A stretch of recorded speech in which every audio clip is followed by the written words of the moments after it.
Welcome to Sports Talk with Steve Jones, the daily talk show with the voice of Penn State football and men's basketball. You never know what special guest may stop on by any given day. Now here's the man of the hour, Mr. Steve Jones.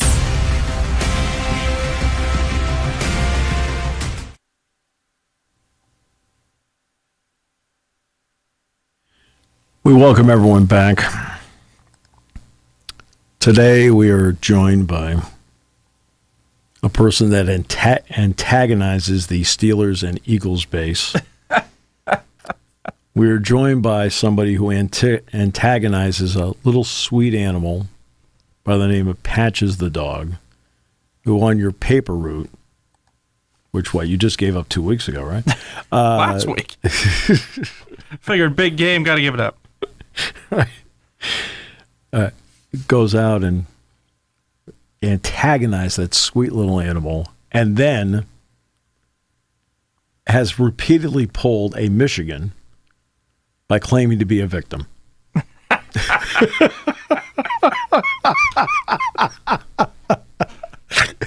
Have I labeled you correctly? I am still waiting for the Jason versus everyone t-shirts to appear, though. They have not come anywhere near me yet. That's because people have the Patches the dog t-shirt with the sweet little animal on there. All right. And no free Jason. Once again, no free Jason shirts, just Patches shirts. Have been playing the victim, that victim card of yours, which your buddy Harbaugh is borrowing now, us against the world. All right, so couple things. We're going to get into, obviously, coaches across the country here in a moment. But as I said on Tuesday, what day, and if you can find me the tape, please tell me, that way I am corrected. I'm not putting this out there saying that, okay, I've seen every word said about it, written about it, whatever.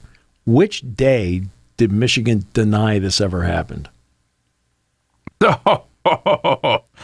Right. I mean, I'm sorry. They have done the exact opposite. Right. In other words, something like this happens.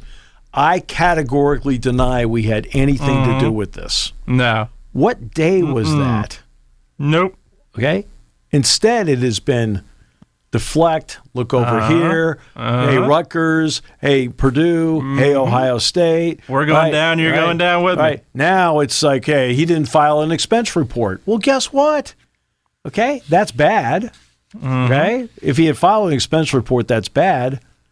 But say the money came from an outside source like a booster. Right? Guess what? That's worse. Yeah, that's a great point. Okay. Right? I mean, he's making $55,000 a year. Absolutely. He's not funding it himself. Yeah, that's... It's worse. Yep. Okay. Yeah, they basically have looked for... And what's made it worse is basically saying, oh, here's who snitched on us. Well, that tells you. That almost completely confirms, without the proof beyond a reasonable doubt, that you're guilty. When you do that, when you say, hey, who told on us, you know at that point you are now the person that is being looked at as guilty. Yeah. There's no question. Right. I have not, to my knowledge, remember a single time where anybody at Michigan, from the president, Santa Ono, to the athletic director, Ward Manuel, to the head football coach, Jim Harbaugh, to when the players have been asked about it, not one person has categorically denied it happened. They've done the exact opposite. Right? They've not admitted guilt, but they've come pretty darn close. Instead, they have played repeatedly. Yeah. Victim card, victim card, victim card, victim card. Yeah. All right. The one argument I don't want to hear in all of this, well, you got to think of the players in terms of what you want to do with the Michigan program. What about the players? Over here in the back, they had no problem looking at the James Madison players again and telling them, you're not going to a bowl game. All right? Yep. You're not playing in the conference championship. You're not playing a bowl game. They had no problem telling the James Madison players that. Twice. At least. Yep. Twice. Yep. I mean, they just got told again yesterday. Yep. They had no problem with that. Right. Well, guess what? There's no problem with that. There's no problem with this group. You got them? You got them. Go for it. But they haven't denied it. They haven't even denied it. They haven't come close to denying it. No, they. At least to my knowledge. Not that I know of either. And again, to anybody out there, if you have heard differently, please tell me. That way I will correct the record. I will do that. Yeah, I've not. So they go to court tomorrow. And Jim Harbaugh will be there. And this is before they make their flight to Maryland, because they will play in College Park Saturday. To their credit, they're playing well. They certainly played well here last week. But it's when you don't deny it and you're playing the victim card, you have to look around and say, well, who are these people? What's going on here? And we'll find out. The James Madison situation is a disgrace. Agreed. There are certain elements. Okay, the investigation into Michigan on whether it's the cheeseburger thing or this, is more difficult. Right? You have to now really follow a trail of money. You have to follow the video surveillance, things like that, as to what you have. There's a lot of elements to follow here. Who knew what, when, why. So you do have to actually investigate it. So it is more difficult because of the layers to it. James Madison is not difficult. Right. That's what bothers me about it. It's not difficult. If James Madison had played 3, or all right, I'll be liberal, even 2 FCS teams this year. Okay, I can look around and say, yeah, right, maybe I can see it. All right. But when Ohio State plays Youngstown State, and I don't even know who's Alabama playing this week. Well, this is that week off, isn't it? Well, not the week off, but pretty darn close. Let's check the world famous SEC football schedule. Let's see, week. What week is this? Week 12. Week 11. Week 11. Okay, I forgot. Week 0 is 0. SEC football schedule. Okay. Week 11. Here we go. Who are the Titans of the SEC playing this week? Let's see. Alabama's got a tough Chattanooga team. They've got Chattanooga. Okay, so they have that's Mark is the athletic director. He used to work here at Penn State. It's gonna have to go. You have to go to week 12. Believe it or not. It's week 11. What are you doing? You're killing me. Georgia's got to Georgia's credit, they've got a tough one. We got Tennessee. Yeah, no, Georgia, Tennessee. It's a scheduled conference game. Okay, so SEC sets week 12 TV schedule. Every game's on TV, so let's see here. What do we have here? So you've got Louisiana Monroe against Ole Miss, Chattanooga against Alabama, Southern Miss, Mississippi State. Okay, that's a backyard game. Abilene Christian, Texas A&M, Georgia, Tennessee, as you mentioned, good game. Again, that's that mirage. Remember, the SEC is a mirage with their scheduling. They're brilliant. They'll throw a Georgia-Tennessee game in this week to give you the impression that they've got big games. Georgia State, LSU, Florida International, Arkansas, right? Kentucky, South Carolina, okay, legit. Florida, Missouri, legit. New Mexico State, Jerry Kill's team playing at Auburn. So you've got Alabama playing Chattanooga this week, which means Alabama's about to play an FCS team. That means Alabama will have played as many FCS teams as James Madison. James Madison opened the season with Bucknell. They've played nothing but FBS teams since. Now, has James Madison gone out and played LSU? Have they gone out and played Texas A&M? Did they have a non-conference game with Texas? No. Right? We know what Alabama plays. But they play in the Sun Belt. They played a full Sun Belt schedule. And other non-conference games, they've had one FCS game. That was Bucknell. And they tell these kids no. And not only that, let's use the common sense part of it. Okay? The common sense part of it is this. How many bowl spots do you have to fill? And you're going to tell me the potential is there to maybe have a 5-7 team on APR playing in a bowl game and not a team that's undefeated? That played 11 FBS teams? Like, they don't care. I mean, don't tell me you care about the student athlete. You just took all those kids in Harrisonburg, Virginia, and you backhanded them. Now, if they were in a true transition schedule from FCS to FBS, I'm with them. I got it. I agree with the NCAA if they're in that transition. Okay? But they've gone out and said, okay, here we go. 12 games, 1 FCS, 11 FBS, let's play ball. Transfer portal helps make them better. Different era. And in this week, guess between Alabama, and again, Alabama's had a really, I mean, their bounce back from Texas has been marvelous. Okay, so let's, since Milroe got going. So I'm not downing Alabama in the least. But this week, Alabama and James Madison, one of the two is playing an FBS team. It's James Madison. Mm-hmm. In fact, College Game Day is going to be there.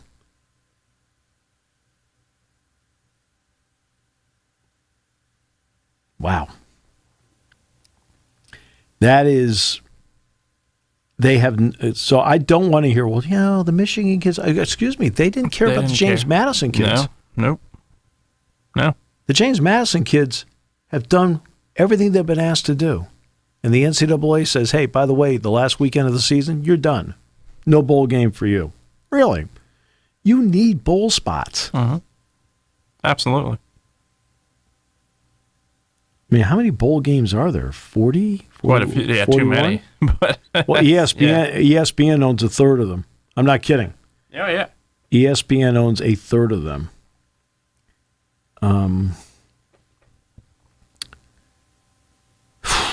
I don't know. It would be one thing if I have a real problem with what they did with James Madison. I really do. Again, if James Madison even had a second FCS game in there, I'd be like, okay, all right.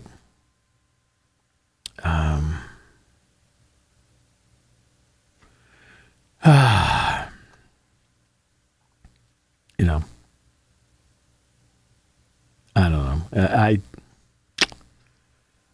I get baffled by that stuff. You don't start running the commercials about the student athlete and how much we all care about the student athlete. I'm trying to figure out who they actually do care about. I don't know. Whoever cuts the check, I think I mean, I know the Sun Belt doesn't. That's honestly, yeah, and it's unfortunate and ridiculous in so many ways. I think it's unfair to. It's unfair. I think exactly. James Madison players. Very unfair. Yeah, I think it's unfair to them. I mean, they have. Just for the heck of it, we'll just at least tell you what the James Madison schedule is. I know the opener was with Bucknell. Then after that, I think they're all legit. Here we go, kind of games.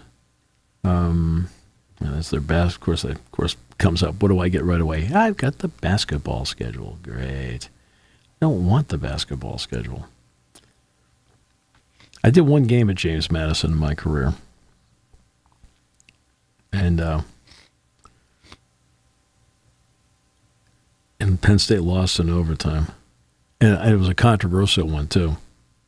Like at the end, Penn State got off a shot. I think it was for Freddie Barnes to win it. And guess what? It went in. Nope, too late. This is before instant replay. With replay, it would have counted. All right. Well, they play Appalachian State this week. And then they're at Coastal Carolina. Those are both FBS teams to close the year. I mean, those are Sun Belt games. Yeah. Let's see. Tickets. Okay. James Madison University official website. Now I'm going to go to the official website, powered, by the way, by Sidearm Sports. Did you know that? I believe so, actually. You're killing me. Now, everything's okay. There's soccer teams in there. Why is Penn State's men's soccer team not in there? Please. Okay, so they opened the season and beat Bucknell. That's their one FCS game. Here's their next 3 non-conference games: Virginia, Troy, and Utah State. Exactly what's wrong with that non-conference schedule? What's wrong with that? Okay, Virginia, Troy, Utah State. Okay, then they have South Alabama, Georgia Southern. Georgia Southern now is FBS, right? Marshall, Old Dominion. So back-to-back former Penn State assistants, Charles Huff and Ricky Ronnie. Georgia State, UConn, all right? Appalachian State, and Coastal Carolina. Are you kidding me?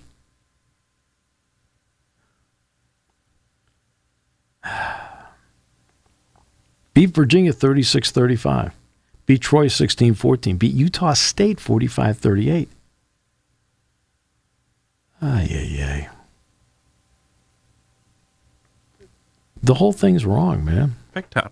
It's wrong. It's just wrong. And the only reason I bring the schedule up is it's at least telling you that they are playing a full FBS schedule. The Sun Belt is an FBS conference, group of 5. Right? And that's what it comes down to. Now, I'm going to get into, look, tickets on sale for the Sun Belt Championship game. Want me to order you too? Oh, you bet. Yeah, you bet. I had nothing going on that day. And by the way, Troy is not a non-conference game. Troy is a Sun Belt game. Yeah, so absolutely. In fact, they're going to be in the Sun Belt Championship game.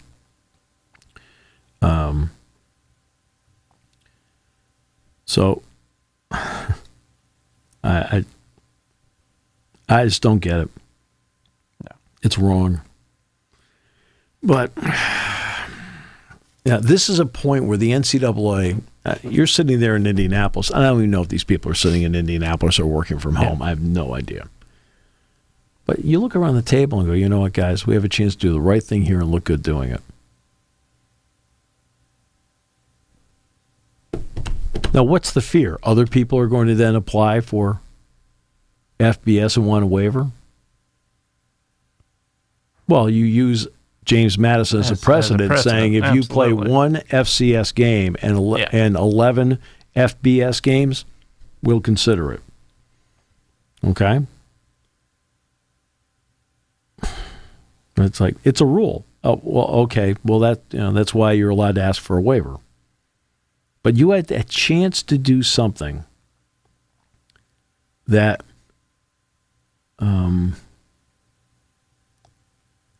that was easy and would make the organization look good, and you did neither. Right. All right, fan bases. There's a lot of talk right now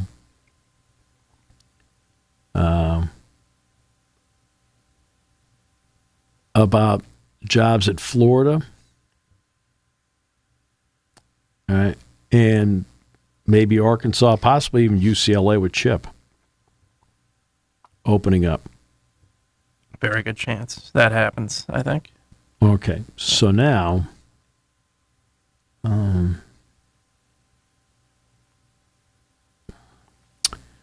here's the issue down at Florida.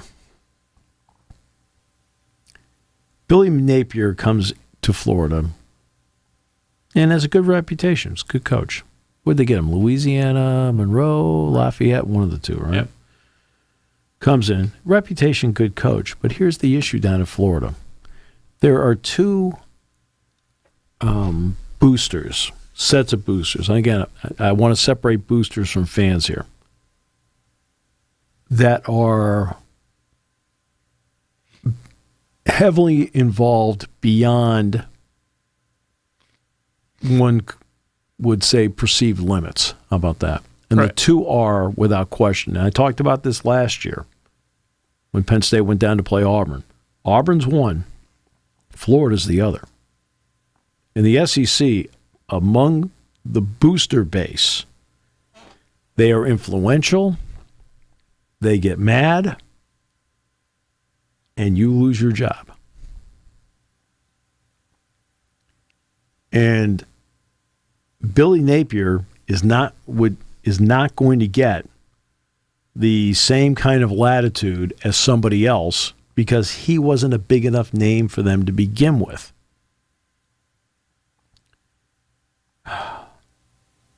And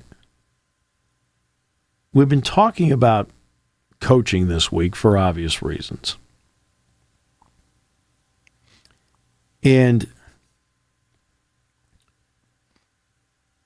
there is an impatience out there, which I understand because I know how much money you pay for tickets. I know how much money you donate. I know people are talking about making donations to NIL. I understand all of that.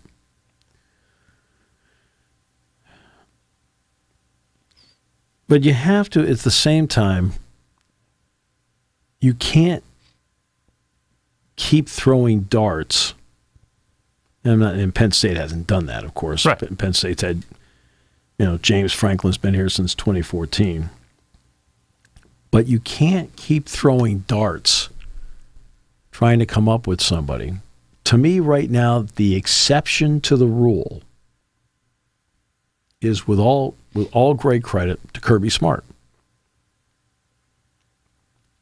Because with Mark Richt, they were stable for years, winning for years, couldn't get over the top. Got it. I understand that. They went and got Kirby Smart. Took him 4 years, right? Took him 4 years. He finally then was able to get over the top. And now look where they are at this point. Yeah. 2 national titles, right? Undefeated this season, have a shot at a third. And to be honest with you, from 30,000 feet, I think of what he's done, this might be his best coaching job. I mean, sometimes an undefeated team, Kirby's doing a great job. But when you really look at it, the turnover they've had there, a lot of turnover. the injury to Brock Bowers, who's now back. And guess what? They still can't be beaten. He has done maybe his best coaching job. Of the 3 years, this might be his best coaching job. We don't know how it's going to turn out, but let's give him credit. So that's the one where everybody will point to and say, now look, see, they hired Kirby Smart and they got over the top. Okay. Would you like the other 50 examples where it's not happening? Okay. So let's go to a program that's been in the spotlight this year because they've struggled, including a call from Tyler from Spartanburg. But Clemson was a team that kept getting to double-digit wins. And, of course, the term Clemsoning was applied to them. Couldn't win the big game. Well, finally, they did win the big game. Right? And then they won the big game twice because they did not steer away from their guy. They were not influenced because they had gone through that with different guys coming in different times. Right? And Tommy Bowden's going to be the answer, and this guy's going to be the answer. And Clemson kept changing coaches on a regular basis until Dabo came in, and then they stuck with him. Because I think they saw, hey, look, they saw a guy that was the right guy that fit the culture. Okay. Nick Saban does a great job at Alabama. First year, as expected, isn't that great, and then all of a sudden he starts his run and he gets going from there. He already at Michigan State, it was a grind. Up and down. Yep. It was a grind at Michigan State for him. It was a grind with the Miami Dolphins, although I personally think if he'd been given a little more time with the Dolphins, he'd have done well. Because the first year, a playoff team, he was close. 9-7 his first year. Yeah, I think 6-10 his second year, something like that. All right, Goes to Alabama, back in the SEC, already had the roots from LSU, doing great. Okay. Texas A&M's a perfect example. They keep changing people out in search of. Texas, they keep changing people. Tom Herman, he's the guy. Took him from Houston. He's the guy. Charlie Strong, he's the guy. We took him from. You bet. Right? Sark, he's the guy. Like, I don't know, might be. Right? Now, Bob Stoops was there for a long time. Lincoln Riley, he's the guy. Then he goes to USC. And USC's another one. They've been spinning their wheels. USC especially. Yeah, absolutely. Since Pete Carroll left. And, of course, they were on probation. Yeah. They eventually were put on probation right when he took the Seahawks job. Yeah. Okay. That's the other part with USC. Remind me how many big games Lane Kiffin has won. There aren't many. Right. But there aren't many. But it's my point, though. We've got the guy. Yeah. We've got the hot dude. Yeah. We've got no, who? Yeah. Okay. A lot of things have to fall into place for you to do this. And you have to have all your ducks in a row. Right? So what ducks do you need in a row to make this happen? Right? So let's start with what James Franklin talks about. And I'll, in some form, whether it's the pregame show tonight when I tape it or on the show live tonight, I'm going to bring it up. Because he's talked about this before. Moving forward, the alignment you have between your board of trustees, your university president, your athletic director, and your head football coach. Okay? Now I'm going to give you something very simple. This is a very simple example here. There is a space between the grass on the football field and Haluba Hall, which is concrete. Right? Now, if a player inadvertently just keeps on running after making a catch, you're still in grass. You're out of the end zone now. You're still in grass. But you can hit that thing and you can go. Have I ever seen it? Yeah. That's why for years I would talk to anybody I would talk to about because Beaver Stadium had that. People would realize the sidelines, because it was just easier to roll trunks and things like that to the sideline, was concrete, painted green. Do you know that? Did not. The only players I saw over the years make a catch on the sideline, and I don't mean it happens right away, but then all of a sudden they'd just be throttling down there and hit that truck and lose their feet. They finally put AstroTurf in there, or a field turf. So James needed a field turf strip between Haluba Hall and the practice field. As soon as he asked for it, he got it. Why? Because of player safety. Right? It wasn't because, hey, this will look a lot better if we do this. It'll be really neat. No, it was something they looked around and said, you know what? You actually do need that. And got it right away. It's something small like that. Right? Mm-hmm. Take care of the little things, big things take care of themselves. That's alignment. That's alignment. And okay? Which brings us to the next part. Penn State's improved in NIL. Sure. Now, are they over the top yet? No. But they've improved. And that's going to be another difference maker moving forward. Now, with NIL, it should always be pointed out, in all fairness to those who make donations, you have to keep making the donations because it's not a one-time donation. Not a chance. Okay? All right. You need to have great academic support. They have that already. That's in good shape. They need to have great strength and conditioning. That's in good shape. They need to have great nutrition department. That's in good shape. They need to have a great sports performance department. That's in great shape. These are all things like, hey, check boxes. You're doing well here, here, and here, right? NIL is improved, but, right, as always in this competitive world, it can always be better and has to be better because you're trying to recruit at the highest level against the teams you are competing against to get there. Next year, you do go to a 12-team playoff. It is not the savior, the be-all, end-all. You have to win enough games to do it. And Penn State's schedule next year includes UCLA here, Washington here, Ohio State here, and a road trip to the coast to take on USC at the Coliseum. So guess what? And you have to open the season at West Virginia. Yeah.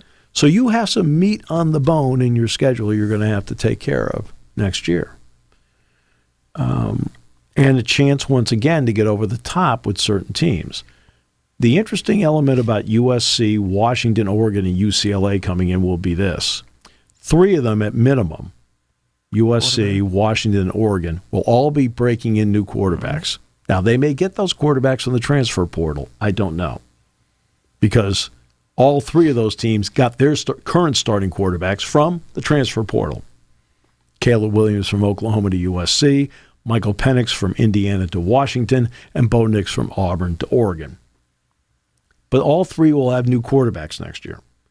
And UCLA might have a new coach. Yep. You look at I know that everyone, they will get into the conversation once in a while, but what does it tell you about the stability of Kyle Whittingham out at Utah and the respect it brings with it? Right? And there's something about that. But you look at some of the top brands where, yes, there's impatience. I get it. Patience is so hard for everybody. The first question you ask is, do you have the right guy? Now, again, everybody knows the answer I'm going to give. Right? Do I think Penn State has the right guy? Yes, I do. Right? And it's not just, I sort of think that. I firmly believe that. You may have a completely different opinion than me, and you are entitled to whatever opinion you want to bring to the table. All right?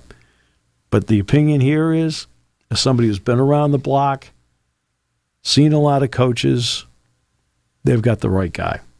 He understands the landscape currently with NIL, understands the landscape in the transfer portal, understands the landscape of college football, and understands the landscape of Penn State.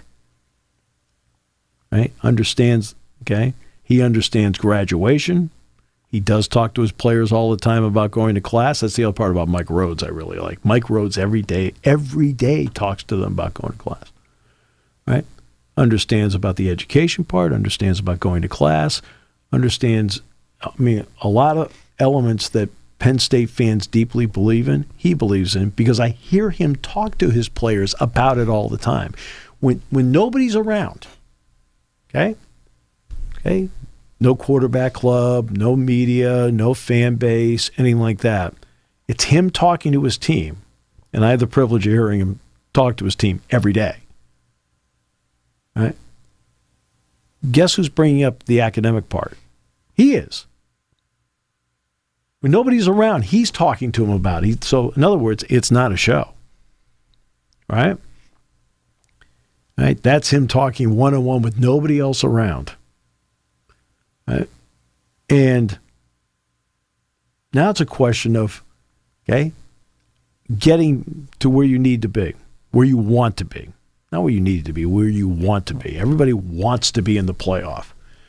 Well, next year it's going to go to 12, and it's not going to be as easy as people think. It's a competitive world out there, no question. I outlined the schedule is going to have some meat on the bone next year. But you can absorb a loss or maybe 2 and still get there. In other words, this week they're 12. So this week they would be technically, just so you know, they would be 1 spot out of it. You want to know why? Conference champion. All right. Unless they change the rule. Yep. If they go to 5, right, and expand to 7, right, on conference champions, they'd make it. Yep. Right? So, and the 5, they said right now it'd be 6 and 6. But with the Pac-12 down to the Pac-2, it's probably going to be 5 and 7. So at 12, there's a good chance you'd make it. But that's where you are. And you got 2 games left, and there are games in front of you that are going to happen. Okay. So for example, let's take this week. Okay? Oregon State's in front of Penn State. Yep. Washington plays Oregon State this week. And they got Oregon the following week. So. No, but I'm just saying. But Oregon State's the first one you think of. They beat Oregon State. They're going to fall behind Penn State. Should Penn State beat Rutgers, they'll fall behind them. Right. Because remember, Ole Miss has a big problem. They went to Georgia and got smacked. Yep. Agreed. Right. They did not lose by single digits on the road, and that's right. And then you've got other games after that. Well, if Washington were to beat Oregon again, that'd be 2 losses. And now you have to decide what you want to do. Now to Oregon to be, hey, it's the same team. Okay, I got it. Right? Who's to say Texas doesn't win the Big 12 championship game? Yeah. Right? You don't know. These are all, I mean, there's still so much left on the schedule. But I don't want to be the program that's in search of, where people are, get rid of a fireman, like the first sign of, and we know that people have been saying, hey, for years, they've got to get over the hump. I got that. So it's not the first sign of discontent. But I don't want to be that program that's like changing horses all the time. All right, let's try this one. All right, let's try this one. Because remember, he took over in 2014. He has 63 scholarship players. I think what was he allowed? 75 the second year, something like that. Yep. Then he finally got back to the full number. But but to get back to the full number, you're also taking some guys that in a normal recruiting cycle you might not have taken if things had been normal. Okay? He wins a Big Ten championship. So obviously he knows how to win big games. He's won a Fiesta Bowl over Washington, so he knows how to win a big game. He's won a Rose Bowl over Utah, so he knows how to win a big game. Right? Won a Cotton Bowl. Right? Oh, and by the way, until all this alleged shenanigans is to have started, they'd beaten Michigan at 3 out of 4 years.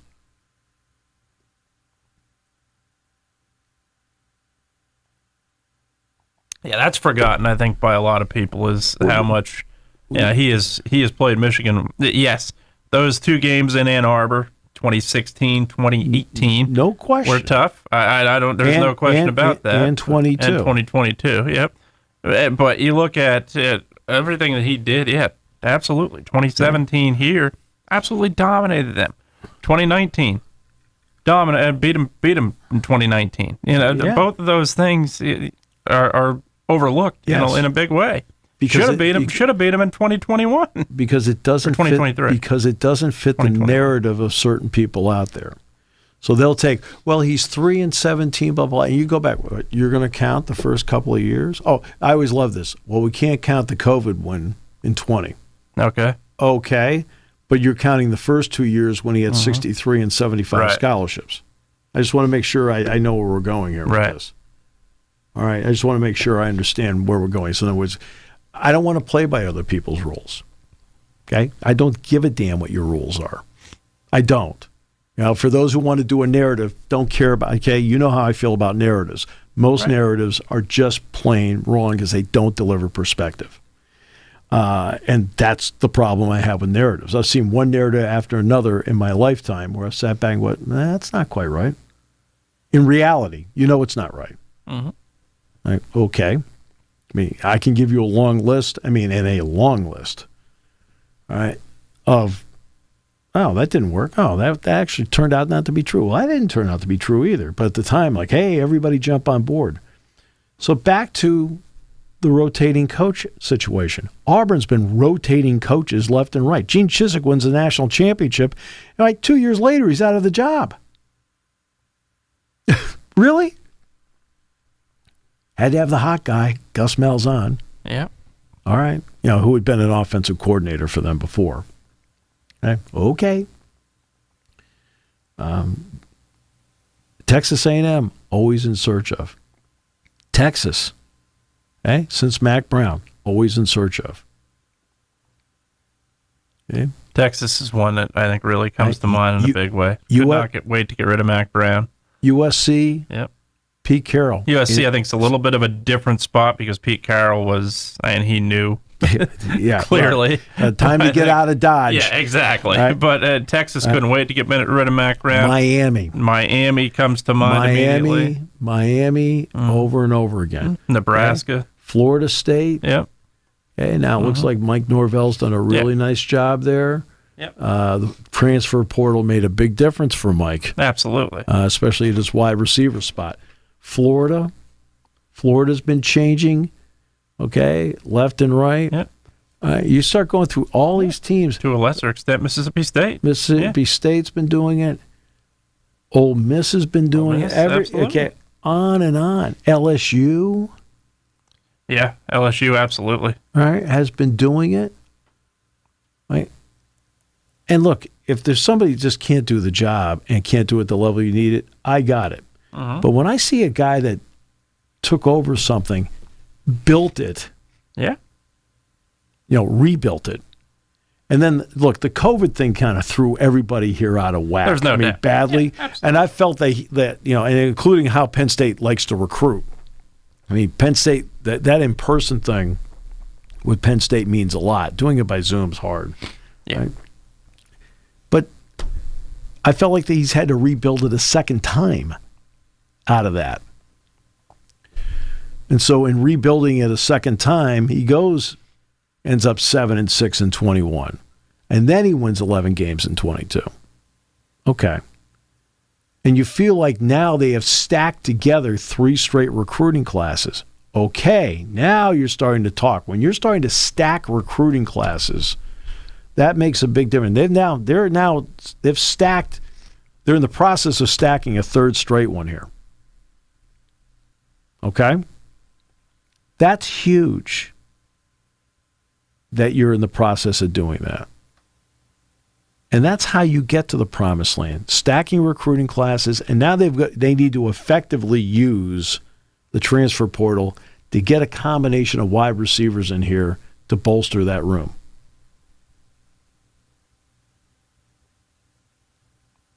No doubt. Right? Well, this is the guy I want doing it. This guy's already proven to me he can take out of the depths and build something. And then he's showing me that out of COVID, he can rebuild it again. Are you getting the result you want when you play the two marquee teams in your division? No. Obviously, that is the big negative. Can you get there? And remember, one of them is under a cloud. Uh-huh. Okay? One of them is under a cloud of suspicion. And you've beaten that, as we said. You've beaten that team before. Have beaten them 3 out of 4 times, and you ask yourself, is it a coincidence that the last 3, in the 3 years in which it is alleged that they were doing something, which is the same question, by the way, is being asked in Columbus. Absolutely. Okay? And Ohio State, prior to this, convincingly beat Michigan.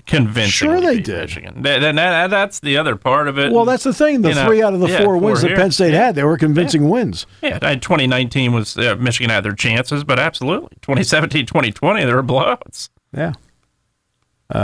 In 19, Penn State had a big lead. Yeah, 21-0 lead, yep. Yeah. So, and look, it's just... That's why when I look at it, I see what this guy's capable of. I see what he's done to get Penn State here.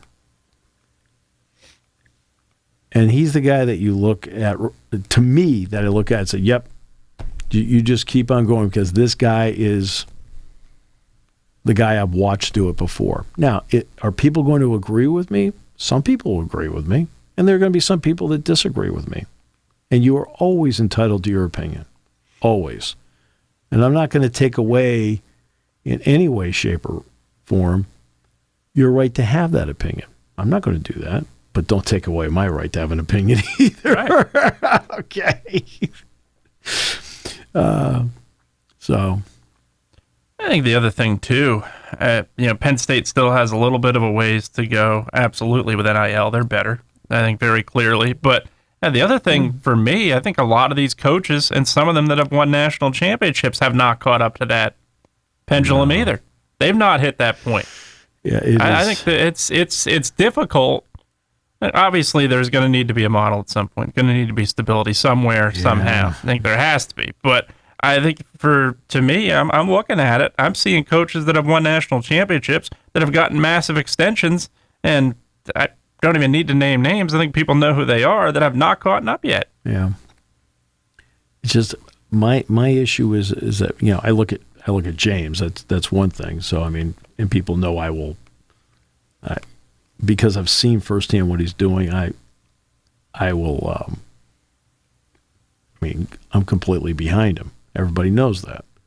But I'm also somebody who takes and examines what other people are doing. And every time I turn around, some of these power schools that are thought to be among the best in the country and they're the biggest brand names and so forth, I keep changing. Like in search of. And every time you do that, guess what you have to do? You have to actually take a step or two back in order to get back on, to try and get back on track again. It happens everywhere. And I'm seeing it over and over again. Once again, what's the one where you sit back and say, well, okay, now look, they had a successful guy. He could only get them to a certain point, then they hired somebody. Well, that's Georgia. Right? And when you're sitting here and you're doing these arguments, you always have to recognize, hey, look, by the way, here's an example of one where they made change of a longtime head coach, and it worked. All right? So you have to acknowledge that. Has it happened? Yes. Here's the long list where it's got to change, got to change, got to change, got to change. And it's a long list. LSU, Texas A&M, Texas, USC, Miami, Florida State.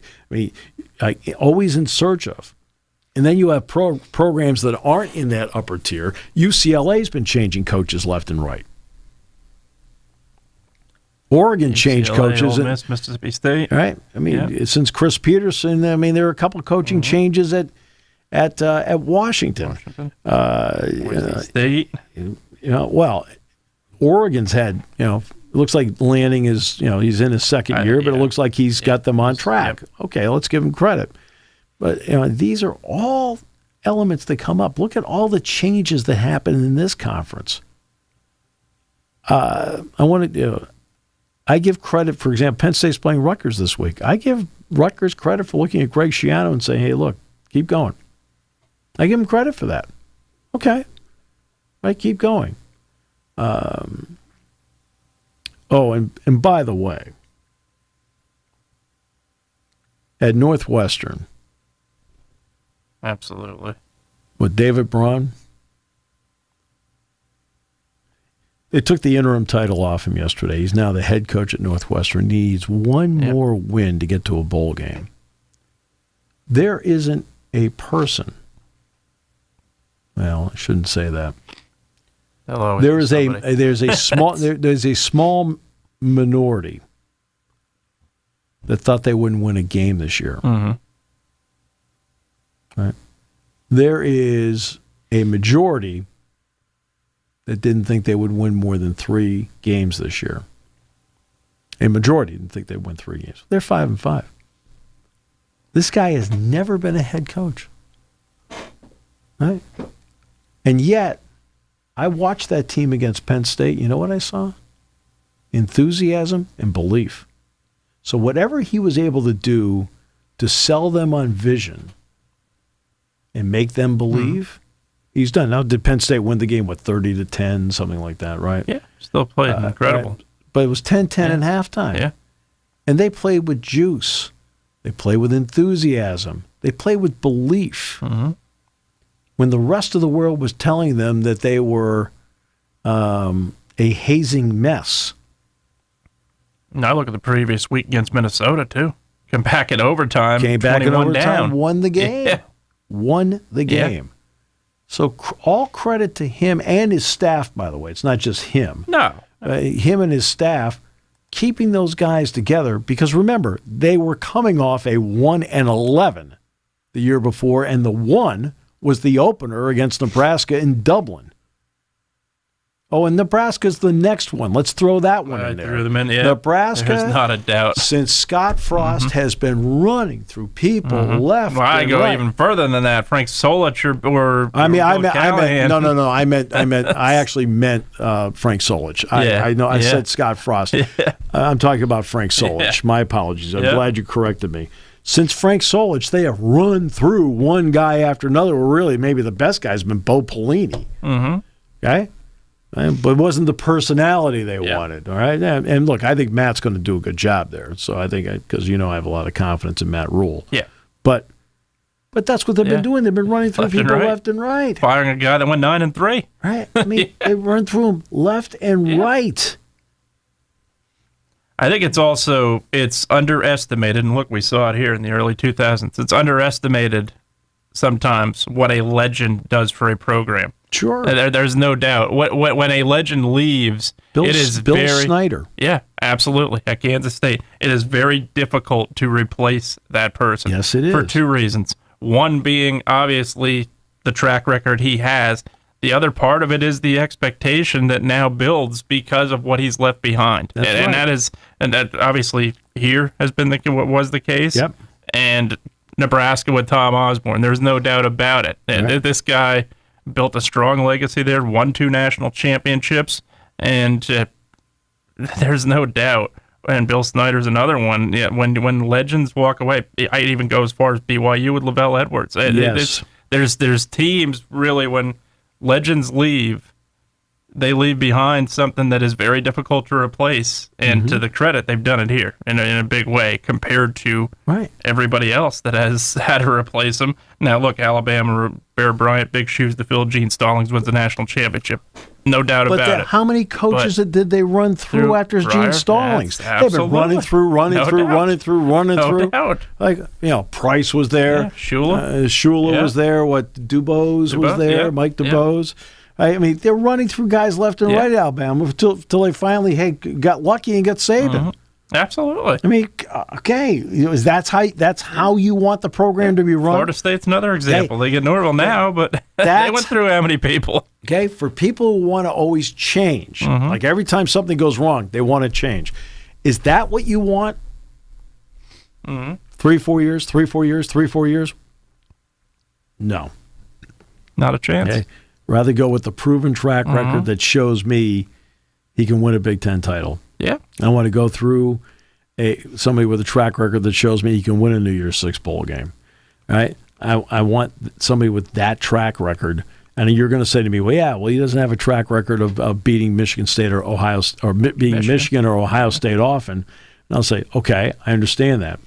But guess what? I'm seeing a stacking of recruiting classes right now that tells me that shot is happening.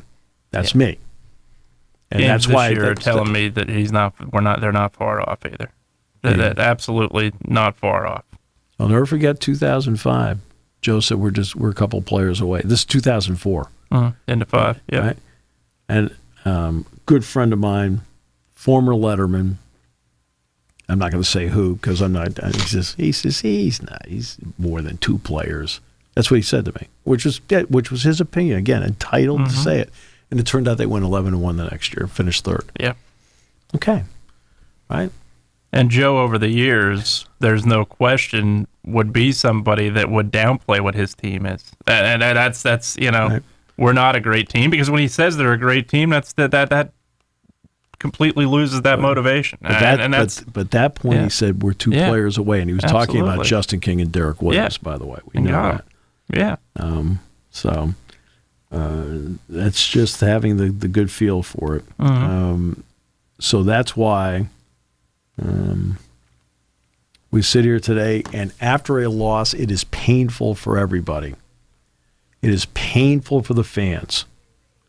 It is painful when you feel like you should be able to get over the top. It's painful for the players. It's painful for the assistant coaches. And above all, it is extremely painful for the head coach, more than anybody else. So, I just have too many examples of people changing where they're just spinning their wheels over and over again And I feel like they have somebody that is here now that if you keep going with him, I still say they're going to get there. Because he's proven to me he has the plan to do it. As opposed to changing and taking a step or two back. And I'd rather be in this neighborhood, as frustrating as it is, because I feel you're closer to the next neighborhood. You know, the one you lived in, the gated community. That's right. I mean, That's right. That's always been you, the gated community guy. Right? I mean, that's the neighborhood people. They want to be where you live. That's right. That's right. Right? Where there are all sorts of HOA rules. Right? And not only that, you know, right?